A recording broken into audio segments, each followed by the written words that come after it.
an artist, and I wanted to hang out because who else? Well, all my homies were gangbanging. Yeah. So like, who else was going to talk about? You know what I mean? So when we would get together, but I mean, now it's a little bit different. You can educate yourself in different ways, and there's so much more information about that. We didn't know anything, and we were like, "Hey, check out this pen when you grab that." But we were teaching each other. You know, and when we were going through that, and there was a bunch of us. I didn't realize how awesome that was. We were like frontiersmen, pioneers in the same way. Yeah. And we were also graphing. They didn't have all the pretty little caps, the fat caps and the Lego, and they didn't have all the colors. And we had to learn and struggle to do a skinny little line. And if we get kind of close, we just show each other, right? It was this whole research and development thing. Techniques were all... and it was hard. It's not easy. And it wasn't cool like it is today. Like everybody's a graffiti artist today. Yeah. Anybody can go to the store. We literally had to sometimes rack paint. You know, we had to steal, a WD-40 caps to put it on another thing just to make it work, right? Because there wasn't, there wasn't those things, and so it made it hard, and it was dangerous, right? Because people weren't looking at graffiti as art; they were looking at, these guys are just vandals. Let's shoot them, right? And a lot of graffiti artists were killed in those days. Right, for just writing something on a wall or whatever it was. So it was, but it was fun. We were young. It was like we were being rebellious and kind of outlaw, but without really getting in trouble, right? By making art in a positive way.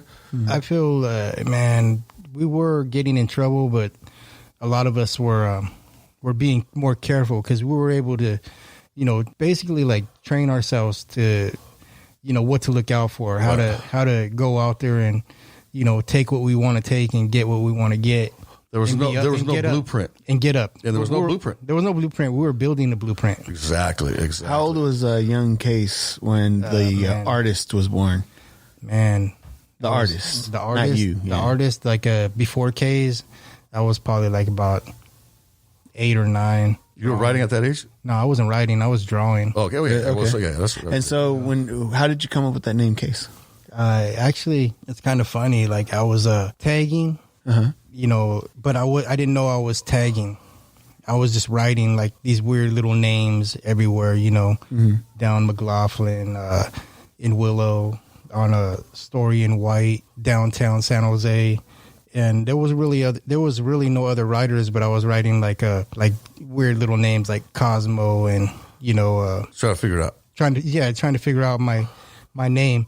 And then around 82, there was a B-boy that came down from New York, and his name was Flex, and he was like kind of like, man, you're like always casing out the spots. And I was like, you know what I mean? I was still a little kid, but I had like met him riding my bike through downtown, and he always would look out for me, and he'd be like, So after he had moved back to New York, I had just adopted the name Kaze. Is that because you were casing? Yeah, pretty much. Because I was always just, That's cool. I didn't want to use the S because it sounded too soft, and I didn't want to use the C. A Z is a much everything was more round, and I wasn't like I felt like it didn't like fit my style the way. That's what Kaze works. That's cool. Yeah. That's interesting. Yeah, and then from there, 82, 83, 84, I was like kind of like going from house to house, family members' houses. I was doing a lot of traveling, so I was making my markers, making my mark throughout San Jose. Just even to find the right marker. Remember, you had to go to a certain store, and they would only sell this kind of fat marker. It was a whole different. We didn't have all the like a lot of graffitis today. I get the vibe that, or they vibe on me like, oh, I'm street, I'm legit, but I'm like, dude. This is cool now. This is hip. This is fun. This is easy. When we were doing it, it wasn't the thing to do. Yeah, you know what I'm saying? You had to build what you needed. And you guys are just following a blueprint that artists like ourselves laid out for these guys. So it's not, you can't compare yourselves to the stuff that we're doing out there. Did you start in San Jose or did you start in Modesto? I started in San Jose. And then you went to Modesto, and then that's when you found a crew? Yeah, well, I was kind of like in a crew with just family members in San Jose. It was Devious 3. It was me and my 2 cousins, Lee and Devious Faze. Is from where? Where's Devious from? Devious 3 is from San Jose. Okay. And is it spelled Devious or DVS? Devious. The whole What's the one from Stockton? That was later on. A buddy of ours named Devious One. That was back in the day. Wow. Yeah. SA artist syndicate artist or something like that. Right. So you said you were job. Now, do you mind if I go back a little bit? Like, so when I first heard of you, I didn't know you. I heard about you. You didn't. So we didn't know you mind if I share the story? Yeah, go ahead. So if I remember correctly, I remember watching the news in Modesto and seeing you on TV. Oh, you're famous. And tell me if I got this wrong. And someone could crash through your guys' home or whatever. Oh, shit. And your parents had passed away on that? Oh, yeah. Wait, what? Yeah, that's what's crazy. I saw this guy on TV. Yeah, I would go to your school a lot, and I had a girlfriend at your school. Who? What school? At Bayer. Oh, well, that was no. I think I heard at the time. Is that when that happened? Yeah, that's. Was that when we were already older? Yeah, we were already kind of. When that happened? Freshmen in high school, I think. Now I was going back and forth from San Jose. I remember having a conversation with you a long time ago, and I asked you about something similar, and you had said, I don't know if because I know people forget things, or that you were kind of upset at what happened, and that the authorities wouldn't give you guys any kind of answers. They weren't trying to. And so that's what kind of you took that angst and anger and just said, I'm going to fucking screw you guys back. Yeah, that's what re-sparked my my graph. And I didn't want to go there with that because that's deeply personal, but I do remember. Personal, and I don't, There was an accident that happened in front of my house, and I lost a few family members. Oh my God! And I was down the street, so when I returned home, I seen the. How old were you? I was probably like 16. Okay, so you're a little bit older. I assume that you were younger. I might have been 15. I think I was 16 though. Yeah. Okay. But I didn't know you yet. No, we knew each other, but I don't even think I knew you as K. You were just. The story was so profound that it was kind of like everybody kind of just. I think everybody knew me as Kaze, but they didn't know what I looked like. I don't even remember how we became friends. I just remember. I don't remember. We knew each other, but you just didn't know I was Kaze. You didn't know I was Kaze. Yeah. Used your real name, which we won't mention on the podcast. Yeah. No, I'm just kidding. I'm joking. Later, I revealed myself. Yeah, and you're not. But yeah, I was pretty angry. It was a hit and run. Teenage anger. You know what I mean? God. The police weren't doing much. Because where we were living at was a gang infested. They weren't trying to help you guys or give you guys answers or anything. Yeah, like that. Yeah. It was a hit and run. They wouldn't give us no info. So I just went out and destroyed the whole city. Yeah. You know what I mean? Like downtown. Any government building. Yeah, which is I touched.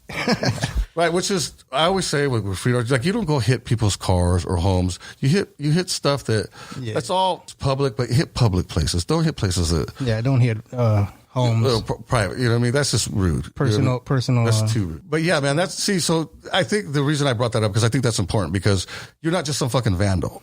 And you weren't, and you were young, and we all have anger, especially men, teenagers. It was your way of getting some get back and some justice in your own. Yeah, and I don't even think there was ever any justice on that. Well, of course not. So you know what I mean.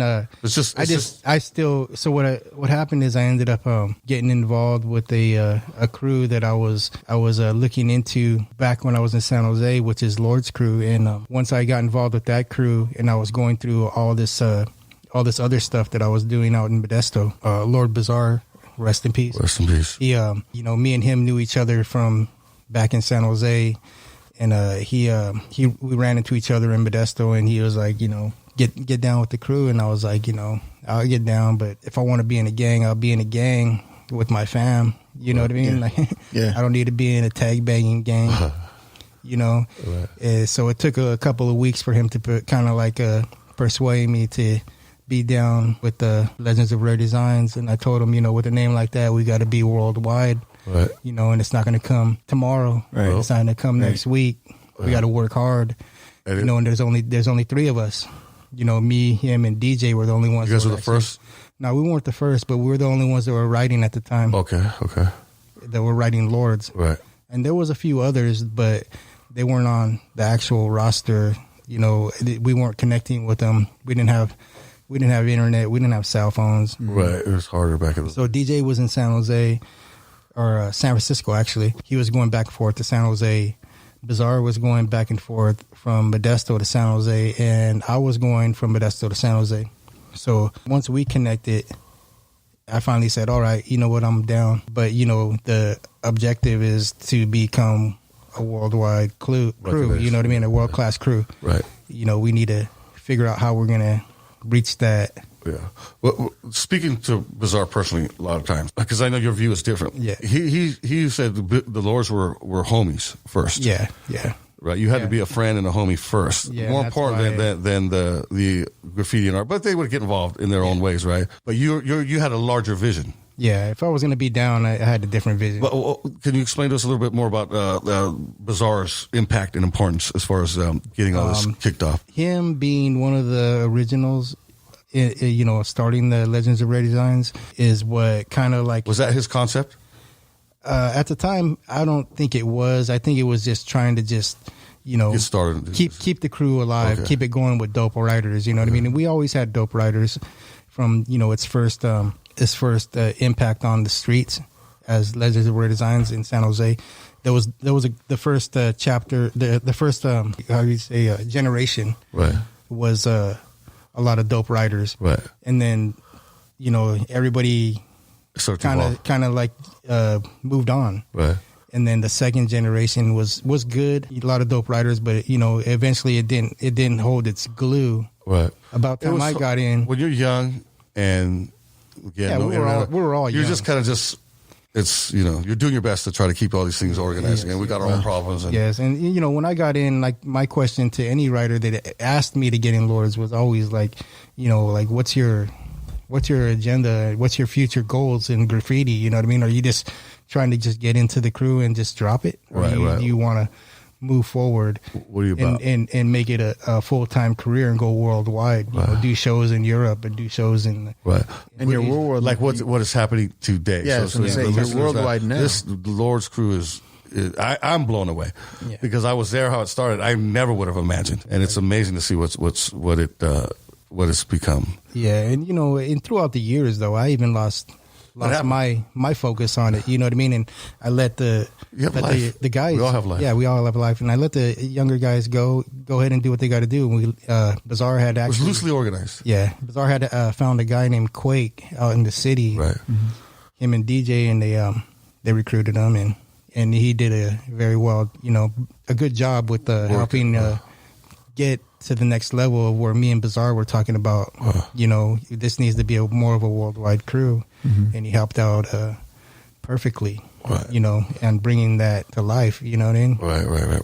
But now, Bizarre is our main focus. Every year we have... He's the visionary and he's the dreamer. And And now I told you, I find it so interesting that out of all the guys, he's the first one to pass away. Like it's almost meant to be. I don't want to say stuff like that, but it kind of sucks. But it also helps solidify, later, and then you realize his impact as well, right? That's the way I see it. Rest in peace, man. Yeah, rest in peace. Yeah. So every year we have his sister puts on a Bizarre in Fresno. Festival in Fresno. January 25th this year? Yes. Okay. You guys check that out. If you guys are into graffiti or just art, graph, or some real, the real stuff, you guys got to check it out, man. Yeah. Bizarre Fest. Fresno, look into it. And pay homage to my boy Biz. Which is what it's all about, right, in the end, about what his vision, his dream. What's the date? January 25th. January 25th. Fresno, California, Caldwell Park. And we try to put a lot of stuff together, work with kids, community projects, you know what I mean? Now that we're older, and it's there's a different type of respect, and it's always about building and teaching. Right. As artists. That's what it's always about. I mean, that's how we started, right? Yeah. Just a group of friends who would... we were teenagers and we're still teaching youngsters how to paint. Even though we were learning how to paint. Yeah, but, someone had to do it first, right? So let's talk more about the Modesto part. So we all started hanging out at the Flamantes. Yeah. Right? And they gave us a kind of a space to hang out. And that's where I came in, right? I came in and I was accepted by the crew, but I always felt like I wasn't hip hop. I mean, I was hip, I wasn't traditional, right? I wasn't doing the words. I wasn't doing that. I did the characters. But even then, you know what I mean? Around that point in time when you joined, a lot of us were like me being a b-boy, fat laces and Kaze, Bizarre, these guys, they were about it. They rocked the belt buckle, the laces. I mean, you guys stood out. I remember that. Like, these guys are the hats, the old school shirts. You guys were about it, 100%. Yeah. We kind of slowly were at that point in time where transitioning Bizarre, right? on. Bizarre, even that's why I think he came up with that, because he was kind of weird. at that time. Yeah. Because he was like this living in San Jose, but kind of this East Coast style, doing his thing. And what he told me was like people were just like, what the fuck are you doing? You know what I mean? But he